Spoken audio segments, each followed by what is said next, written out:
Merci de votre fidélité à Radio Maïoui Campus, ravi de vous retrouver. J'accueille Monsieur Julien Caz, vous êtes le président de Container Plus. Bonjour Monsieur, merci beaucoup d'être avec nous. Bonjour, merci pour l'invitation. Bonjour à tous.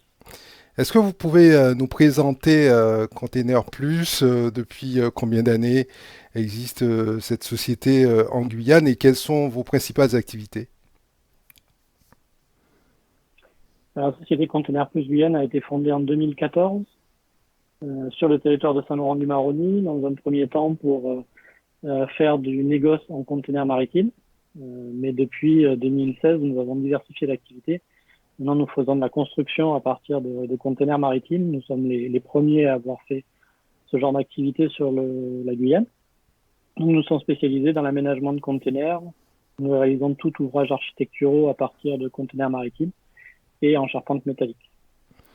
On va y revenir dans quelques instants sur votre activité principale, l'aménagement des containers, mais juste avant, est-ce que vous pouvez nous parler peut-être de votre parcours, ce qui vous a peut-être amené, votre parcours d'entrepreneur, ce qui vous peut-être vous a également amené à développer cette activité en Guyane d'aménagement de containers. Oui, je suis moi-même entrepreneur depuis 2008 en Guyane. J'ai un cabinet conseil sur Saint-Laurent-du-Maroni et sur Cayenne.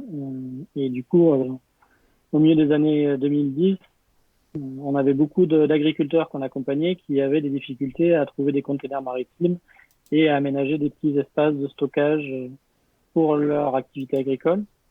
Et du coup, en partenariat avec des transitaires sur le département qui, eux, avaient du mal à réexpédier leurs conteneurs vides, nous avons mis en place un service de vente et de négoce de conteneurs et de transformation, parce qu'on a été sollicité par plusieurs petits agriculteurs qui souhaitaient qu'on leur installe une porte, une fenêtre, une aération sur un conteneur.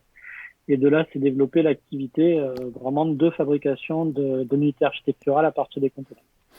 Vivre dans un container, c'est un concept en vogue hein, au niveau international, mais pour autant, le Guyanais, le consommateur guyanais, est-ce qu'il est prêt à changer ses habitudes, à habiter dans un container, travailler dans un container, ou même étudier également dans un container, puisque en préparant cette émission, j'ai également observé que vous construisiez également des écoles en container.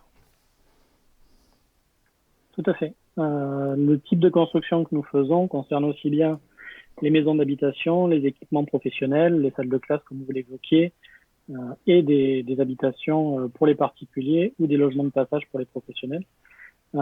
Clairement, il y a une image qui était un peu négative vis-à-vis du conteneur. On parle d'une boîte métallique, c'est pas forcément très sexy au premier abord. Malgré tout, on se rend compte que les gens sont clairement en train de changer d'avis par rapport à l'utilisation du conteneur maritime qui, comme vous le disiez, est en vogue au niveau international. La demande est extrêmement forte et le marché est en train de se développer, de se structurer. On voit bien à l'heure actuelle la pression qu'il y a au niveau de l'obtention de conteneurs maritimes vides qui est de plus en plus compliquée. On arrive aujourd'hui à des gestions aussi bien thermiques que de finition en termes d'aménagement qui sont identiques à celles d'une habitation classique en béton ou en bois ou en panneau sandwich modulaire. Et donc clairement, on est en mesure avec un conteneur de fournir des prestations architecturales du même niveau que tout ce qui se fait jusqu'à l'heure actuelle en Guyane, avec vraiment aussi bien des finitions très attendues par les clients et des prix au mètre carré qui sont largement inférieurs à la construction traditionnelle. Mmh. Donc oui, clairement, on peut vivre dans un conteneur, on peut travailler dans un conteneur et on peut le faire de façon extrêmement confortable. Est-ce que maintenant, qu'en est-il au niveau de la réglementation? Est-ce qu'il faut là aussi un permis de construire pour mettre en place un projet autour d'un container? Alors oui, tout à fait, le conteneur est simplement une méthode de construction, mais ce n'est pas pour autant que l'on peut mettre de côté les obligations d'urbanisme qui régissent la construction sur le département. Donc qu'on soit avec du conteneur, du bois ou du béton, les règles sont les mêmes. À partir de 20 mètres carrés sur une surface bâtie, on a une obligation de permis de construire. au-delà de 160 mètres carrés, on a l'obligation de passer par un architecte. L'architecte est requis pour les constructions professionnelles, portées par des personnes morales ou des collectivités. Donc ça ne change strictement rien qu'on soit sur un conteneur ou pas, à moins d'être sur un conteneur de 20 pieds, c'est-à-dire 15 mètres carrés, où là on est en dessous des 20 mètres carrés, et une simple déclaration de travaux suffit. Mhm. Alors maintenant, on est tous préoccupés par le développement durable. On veut dépenser le moins d'énergie possible. On voit l'architecture naturelle, en tout cas avec l'aération naturelle, que beaucoup de couples ou de personnes qui ont des projets de construction recherchent justement pour ne pas utiliser la climatisation ou en tout cas pour utiliser le moins possible le système de climatisation. Tout cela m'amène à vous poser la question suivante, à savoir est-ce que le container il est aussi est-ce qu'il répond à ces critères, les critères d'économie d'énergie? Est-ce qu'il peut être isolé autant que pourrait l'être une maison classique? Alors oui, tout à fait. On a des contraintes thermiques qui sont les mêmes que sur une maison d'habitation classique et on arrive à des résultats qui sont extrêmement convaincants. Nous avons différentes techniques de construction, soit par des doubles pots extérieurs, soit par d'isolation intérieure, qui permettent de faire des constructions en container sans aucune ventilation mécanique de type air conditionné. En travaillant les toitures, en travaillant les orientations, en travaillant la ventilation naturelle, on arrive à faire des espaces de vie en container qui sont extrêmement confortables sans climatisation.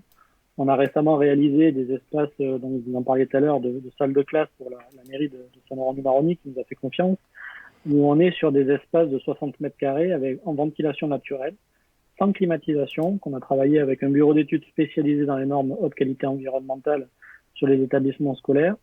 Et on a des salles de classe qui sont extrêmement bien ventilées, où la température ne dépasse pas 23 degrés pendant les heures les plus chaudes de la journée, et pour autant, il n'y a pas de climatisation dans les salles. Et quelles sont les différentes étapes à partir du moment où on vous fait part du projet et sa livraison? Il faut compter en moyenne quelle durée, combien de temps? Alors, c'est une réponse qui est complexe et vraiment à adapter en fonction du contexte de la demande. On a des obligations légales en termes de déclaration urbanistique. Si le client vient nous voir qu'il a déjà son permis de construire, il a déjà son plan, il a déjà son budget, les délais de mise en œuvre sont extrêmement rapides. On est en mesure de livrer une soixantaine de mètres carrés par semaine dans notre atelier de Saint-Laurent-du-Maroni, donc on peut livrer une maison extrêmement rapidement. Ce qui prend souvent beaucoup de temps au démarrage, c'est toute la partie de conception que l'on fait avec le client. Donc toute la partie design du bien proposé, le permis de construire, les autorisations administratives qui peuvent rallonger les durées de prestation. Après, en termes de délai de fabrication, on est sur des délais qui sont courts, parce que nous sommes maintenant bien équipés dans notre atelier situé donc à Saint-Laurent-du-Maroni. Nous avons une équipe multidisciplinaire qui travaille à demeure, donc qui sont uniquement des employés guyanais qui travaillent sur place. Tous nos fournisseurs sont guyanais.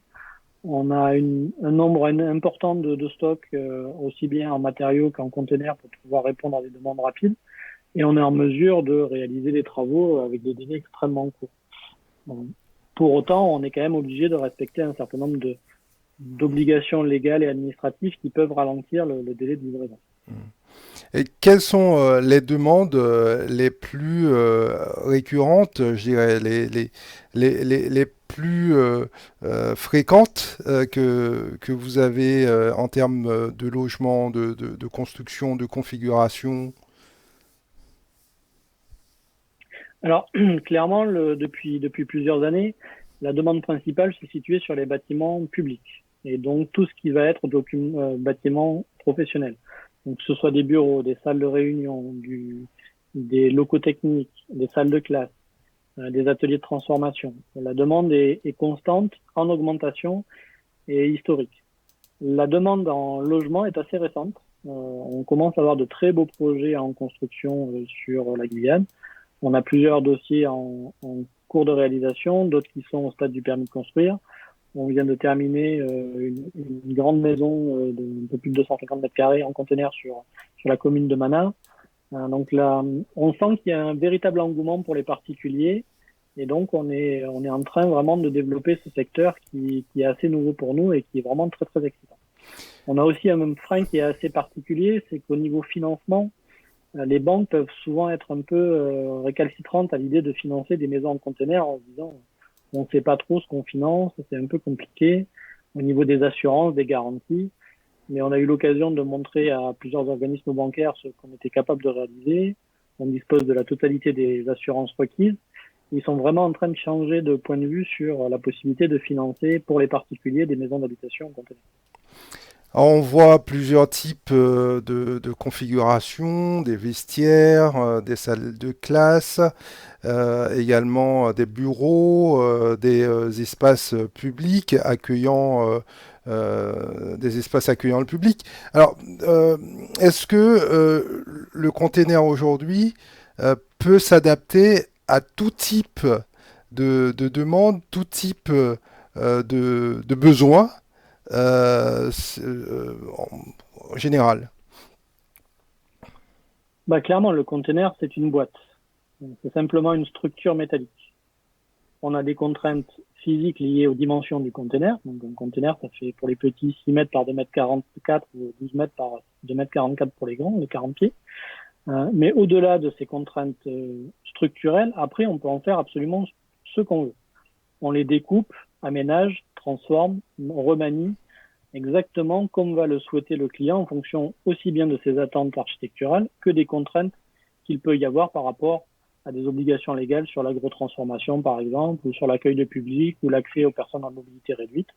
Donc, on peut faire absolument tout ce qu'on veut avec un conteneur, dès lors que la structure en elle-même peut permettre d'aménager ce type d'espace. Et le type de réalisation que nous avons faite ces 5 dernières années le prouve, c'est qu'on a vraiment une grande diversité de réalisations en conteneur. Quels sont les avantages et peut-être les inconvénients? J'imagine qu'il y en a, il y a plus d'avantages que d'inconvénients pour au niveau du container par rapport à aux maisons que nous connaissons, par rapport aux maisons classiques. Je dirais le principal inconvénient, c'est d'être un conteneur. Donc en termes d'image, en termes de vision architecturale, en termes de design, on a des obligations qui sont liées à l'utilisation d'une structure métallique. Donc ça, c'est le principal inconvénient, c'est que le client soit prêt, aussi bien psychologiquement que au niveau de son désir, d'accepter d'utiliser une boîte métallique pour créer un espace de vie. Après, au niveau des avantages, on a principalement au niveau environnemental la question du recyclage et de l'utilisation du conteneur dernier voyage. Donc il y a vraiment une implication forte dans la durée de vie du conteneur et donc dans les approches écologiques sur l'utilisation des matériaux de construction. Et après, d'un point de vue technique, donc on a l'avantage d'avoir une structure qui est fixe, qui se porte toute seule. Donc on a des besoins structurels beaucoup plus faibles que sur une maison traditionnelle. Et derrière, on a de ce fait des délais de construction qui sont beaucoup plus faibles et des coûts de construction au mètre carré qui sont bien entendu inférieurs à une construction classique. Alors vous parlez de différences de coûts de mètres carrés pour les auditeurs qui nous écoutent ou les internautes qui nous regardent. Cela se traduit. Quel est le pourcentage d'écart entre le container, le mètre carré du container et la maison traditionnelle? Alors c'est clairement une question difficile parce que comparer deux types de construction avec des finitions de moindre qualité, c'est quand même assez compliqué à comparer. Mais sur une maison de même type de finition, on va être entre 20 et 40% moins cher qu'une maison traditionnelle. D'accord. Vous pensez... Après, le gros intérêt, c'est les délais de réalisation. Ouais. On est sur des délais extrêmement courts. Alors en Guyane, il y a une tension au niveau du marché de l'immobilier. On le connaît tous, les gens ont du mal à trouver, en tout cas ont du mal à se loger, d'où le logement informel qui explose, les maisons insalubres, en tout cas, si on peut appeler ça les maisons, mais en tout cas, l'insalubrité que l'on connaît également. Est-ce que le, le container peut être une alternative à cette problématique qui est encore plus marquée, je dirais, à l'ouest de la Guyane, à Saint-Laurent, où il est extrêmement, où le foncier se fait de plus en plus rare. Alors clairement, il y a des vraies réflexions actuellement justement sur l'utilisation du container sur du relogement de personnes en situation d'urgence ou des programmes d'autoconstruction qui permettraient, entre guillemets, en do-it-yourself, d'avoir des containers prééquipés, fournis à moindre coût et que les personnes puissent, entre guillemets, finir d'aménager eux-mêmes, justement pour répondre à des conditions financières extrêmement faibles. Il y a plusieurs programmes accompagnés par la mairie, par la CTG et par l'EPFAG qui traitent justement de ces questions du relogement et du logement d'urgence, de l'autoconstruction, dans lequel le container peut tout à fait trouver sa place, de par sa modularité, de par sa résistance, de par son faible coût, pour y répondre à ces urgences et ces enjeux auxquels on est extrêmement confronté à l'heure actuelle. Mmh. On a compris que que vous êtes installé à Saint-Laurent-du-Maroni, mais pour autant, est-ce que vous avez des clients un peu partout sur le territoire, dans l'Est guyanais, par exemple, sur Saint-Georges, Regina? Est-ce que vous avez eu déjà à intervenir sur des chantiers dans cette partie du territoire? Alors pour l'heure, on est certes notre activité est pour grande partie concentrée sur l'ouest de la Guyane. Mmh. Pour autant, on a fait énormément de chantiers sur le centre littoral. Pour l'instant, on n'est jamais allé, entre guillemets, à l'est de Macouria, mais on a un certain nombre de... de l'est de Matoury, pardon, parce que nous sommes intervenus sur Rémire. Du coup, il y a quand même une forte demande dans l'est. Pour l'instant, on n'a pas eu de dossiers qui sont finalisés, mais on a pas mal de discussions en cours sur des dossiers qui se positionnent à l'est. Et on est aussi les seuls à intervenir sur le fleuve, sur le Maroni, puisque nous avons des réalisations sur la commune de Grand-Santi, entre autres, et nous avons des projets aussi bien à Grand-Santi qu'à Papaichton et Maripasoula, donc avec des containers qui sont préaménagés dans notre atelier de Saint-Laurent, qui sont transportés par voie fluviale en containers, en pirogue jumelée, et qui sont donc déchargés sur les communes et dont la fin d'aménagement est faite localement. Nous avons eu l'occasion de faire des logements, même des salles de classe à Grand-Santi en conteneur et la demande est importante. C'est un vrai challenge en termes de logistique, mais c'est extrêmement intéressant. Donc, à vous entendre, c'est une activité en forte croissance. Vous avez aujourd'hui quel effectif au niveau de vos installations sur Saint-Laurent-du-Maroni? Alors, notre équipe est constituée d'un noyau dur de 6 salariés à temps plein en CDI. Donc aussi bien en termes de suivi de chantier que de travail du métal et de finition. Après, on a des équipes un peu plus mobiles qui interviennent en fonction de la signature de chantier. Donc on monte jusqu'à une vingtaine de salariés selon les commandes et les timings de livraison requis par nos clients. Donc au moment où nous parlons, vous n'êtes pas dépassé par la demande, vous arrivez encore à y faire face. Il n'y a pas de liste d'attente sur 3, 4, 5, voire même des années. Alors, on n'en est pas encore là, mais là, les commandes pour le début de l'année sont assez importantes. Et là, maintenant, on est sur des délais de livraison qui sont de l'ordre de 3 à 4 mois pour les nouvelles commandes. On a un carnet de commandes là qui est plein jusqu'au mois d'avril. Et pour l'instant, nous avons une dizaine de personnes qui travaillent sur les chantiers. Donc, s'il y a des urgences, on peut y faire face, mais dans ce cas-là, ça impose d'augmenter les équipes. Et le rythme de travail. Donc, nous sommes en train de regarder pour doubler notre surface de travail. Nous déposons cette semaine là, un permis de construire pour doubler la taille de notre infrastructure de transformation pour pouvoir travailler au sec. Donc, on a pour l'instant à peu près 600 mètres carrés de surface couverte qui nous sert à transformer des containers en interne. Et là, pour le milieu d'année, l'objectif, c'est de rajouter 800 mètres carrés de surface couverte pour pouvoir doubler le travail de nos équipes sur les containers à transformer. Et puis, écoutez, ce qui est plutôt une très bonne chose, surtout dans le contexte actuel où pour beaucoup d'entreprises, il y a très peu de visibilité en termes de commandes et en termes d'activité. Entendre que pour vous, ça fonctionne plutôt bien, c'est plutôt rassurant. Donc clairement, on est extrêmement satisfait de la tournure des événements. On a été bien accompagné aussi bien par la CTG dans le cadre des financements FEDER qui ont accepté de nous accompagner lors des AMI développement économique pour nous permettre de développer notre outil en 2018-2019.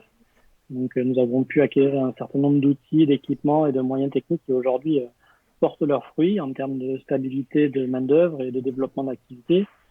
Et en effet, on voit que la demande est croissante, les clients sont de plus en plus satisfaits par les produits et vous savez à quel point le bouche à oreille en Guyane est plus fort que la communication papier ou média. Et je pense qu'à l'heure actuelle, notre image est extrêmement bien valorisée et du coup, nous sommes ravis de la tournure des événements avec des perspectives qui sont extrêmement intéressantes pour les prochaines années. Pour le lancement de l'activité, l'investissement était de quelle hauteur?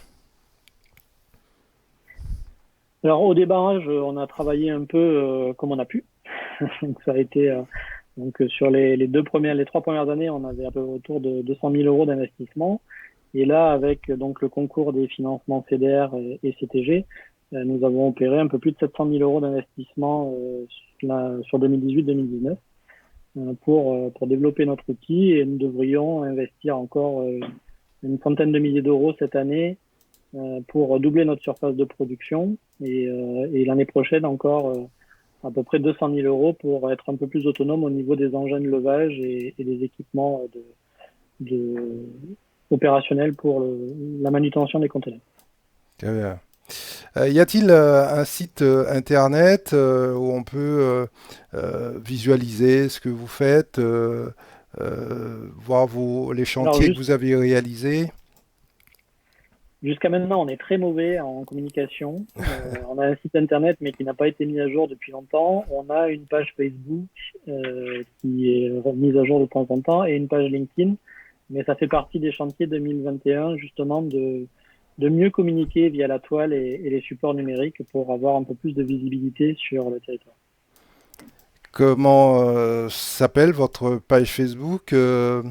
C'est comme le nom de l'entreprise? Container, oui, Container plus Guyane. Container plus Guyane, tout à fait. Parfait, très et bien. Donc, sur le LinkedIn mon LinkedIn Julien Caz. Julien, on en a aussi un. oui, allez-y. On a aussi une page Facebook, une page internet qui s'appelle c+973.com, qui est encore en travaux, mais qui fera l'objet bientôt de nouveaux contenus. Parfait. Merci beaucoup, Monsieur Julien Caz, de nous avoir apporté, nous avoir éclairé, et surtout apporté ces éclaircissements, ces précisions sur votre activité qui consiste à aménager des containers en Guyane. Je rappelle que vous êtes installé dans l'ouest, à Saint-Laurent-du-Maroni. Cette interview est à retrouver en multidiffusion sur nos antennes de Cayenne, Saint-Laurent-du-Maroni, et également partout dans le monde sur les différents supports, les différents réseaux sociaux. Bonne continuation à vous et à très bientôt, monsieur. Un grand merci pour votre accueil et à très vite.